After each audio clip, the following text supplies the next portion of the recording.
आदरणीय सम्मानित मंच, किसानों, नौजवान साथियों, एक फतेह के साथ में इस धरती पर शुरुआत करते हैं, क्योंकि ये आंदोलन की धरती टुहाना।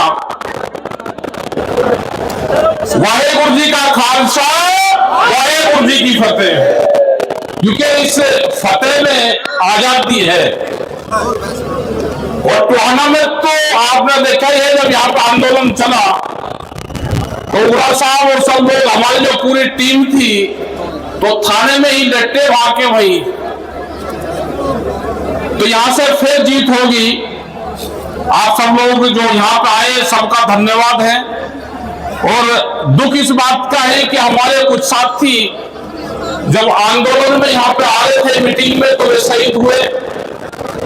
परमपिता परमात्मा से, वाहेगुरु से उनको अपने चरणों में स्थान दे। दुखद घटना है उनके परिवारों को। ये हमारा ये है कि हम सब दुख की घड़ी में उनके साथ में हैं। जो मुद्दे हैं, मुद्दे बहुत चर्चा यहाँ पे हुई, मीटिंगें हो रही है यहाँ पे। हमको सबको दोबारा फिर इकट्ठा होना पड़ेगा, क्योंकि 4 साल पहले 22 जनवरी 2021 को भारत सरकार से हमारी जो नेता थे, हमारे स्कैम के, उनकी बातचीत हुई थी।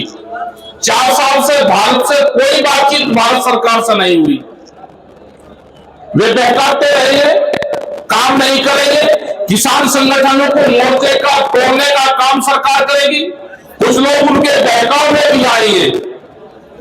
यदि के लोग हमारे बहकाव में नहीं आ रहे, बहुत लोग बहकाव आएंगे, जत्थेबंदियों को तोड़ने का काम करेंगे, नई जत्थेबंदी खड़ी करेंगे।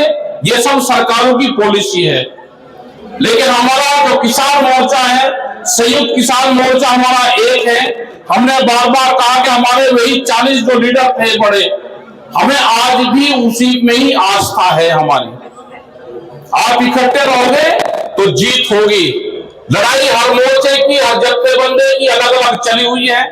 ये मीटिंग भी जैसी यहाँ पर टोहाना में मीटिंग हुई, इस तरह की मीटिंग हमने उत्तर प्रदेश में, तमिलनाडु में, केरला में, वहां पर इस तरह की सब मीटिंग चली हुई है। उग्रवादी जैसे बोल गए कि दिल्ली की मीटिंग फिर कब होगी। दिल्ली की मीटिंग के लिए आप फिर तैयारी करनी पड़ेगी। और जो अगला आंदोलन दिल्ली का होगा, तो दिल्ली के अंदर नहीं, वो टीएमपी के चारों तरफ होगा। उसकी तारबंदी कर लेंगे, कहां होगा उसका पूरा ड्राफ्ट तैयार है। वो हम संयुक्त मोर्चे को देंगे कि अगला जो आंदोलन दिल्ली में होगा, जब भी होगा, वो कहां पर होगा, वो होगा केएमपी के आसपास।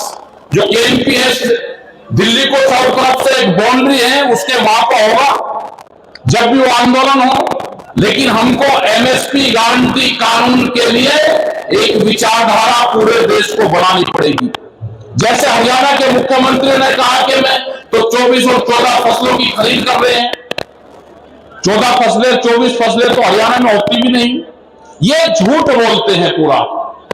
हमने कहा कि सरकार को जो खरीद करनी है वो खरीद कर ले, लेकिन व्यापारी जो खरीद करता है वो एमएसपी से कम पे खरीद ना करें।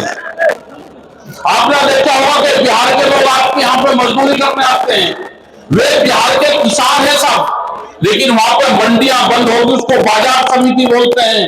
वहां पे जो चावल का रेट है, जो धान का, जो जीरी का रेट है, वो 800 से 1200 रुपये क्विंटल है। वे इस रेट में बेचते हैं। वहां पे जो मक्का बेचते हैं, जो पूरे देश में बेहतरीन क्वालिटी की मक्का पैदा होती है, वो 1400 से 1600 रुपये क्विंटल बिकती है। वहां पर सूरजमुखी की खेती होती है, गन्ने की होती है, बहुत बेहतरीन वेजिटेबल सब्जी पैदा वहां पर होती है, लीची वहां पर पैदा होती है, लेकिन उन किसानों को भाव नहीं मिलता। तो इसीलिए बिहार के किसान ने बिहार को छोड़ के मजदूरी करने लगे या फिर पढ़ाई करने लगे। यही हाल कश्मीर का है, क्योंकि कश्मीर जो श्रीनगर ऊपर है, जहां पर सेब का उत्पादन होता है, उन किसानों को कैसे बर्बाद कर रहे हैं कि वे मुस्लिम समाज के लोग हैं, उनको बर्बाद करो। तो उनको जो सेब का फसल है उसको ट्रकों के द्वारा रोका गया और 22-22 दिन तक उनके ट्रक रोके गए। जो काले कलर का सेब अंदर से निकला था 2 साल पहले, वो वही खेत थी। उन किसानों को करीब एक ही झटके में 3000 करोड़ रुपए का नुकसान करा। तो वहां पे भी आंदोलन चल रहे हैं। जो पंजाब की धरती पे आंदोलन चल रहे हैं, हम उस आंदोलन का समर्थन करते हैं। डालेवाल जी की हालात खराब है, हम उनके सब लोग सहयोग में हैं कि मदद उनकी कैसे हो, लेकिन हम कोई मदद नहीं कर सकते। या तो मदद भारत सरकार करेगी या मदद वहां की कमेटी के लोग करेंगे। या तो भारत सरकार मदद करे, उनकी बात जो है तो खत्म करे, या उनकी कमेटी के लोग निर्णय ले। और सिख समाज है ये शहीदी से पीछे नहीं हटता।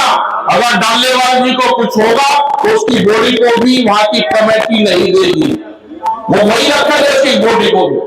उसके बाद में दूसरा किसान भी शहीद होगा। लेकिन ये चिंताजनक बात है।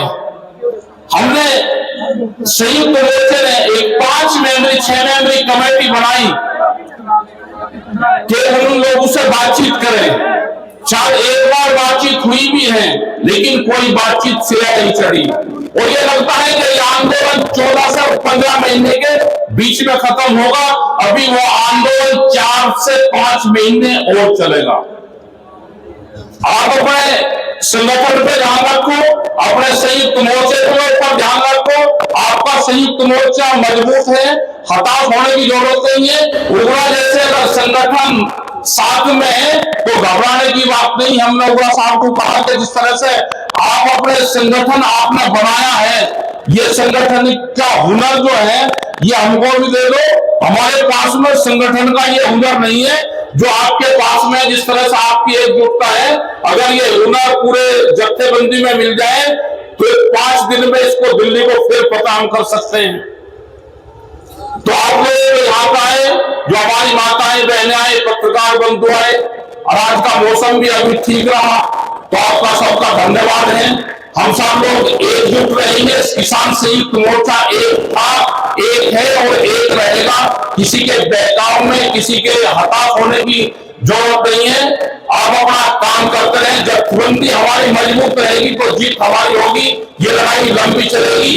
अगली 9 तारीख की मीटिंग है पंजाब में, तो हम उस मीटिंग में भी हम आएंगे। और मीटिंग भी पूरे देश भर में चली हुई है। उस मीटिंग में भी जहां जहां संयुक्त मोर्चे के लोग नजदीक होंगे वे उन मीटिंग में शामिल हो। दिल्ली का आंदोलन का किस डेट में होगा वो बताने जा रहा। बहुत बहुत धन्यवाद। वाहेगुरु जी का खालसा, वाहेगुरु जी।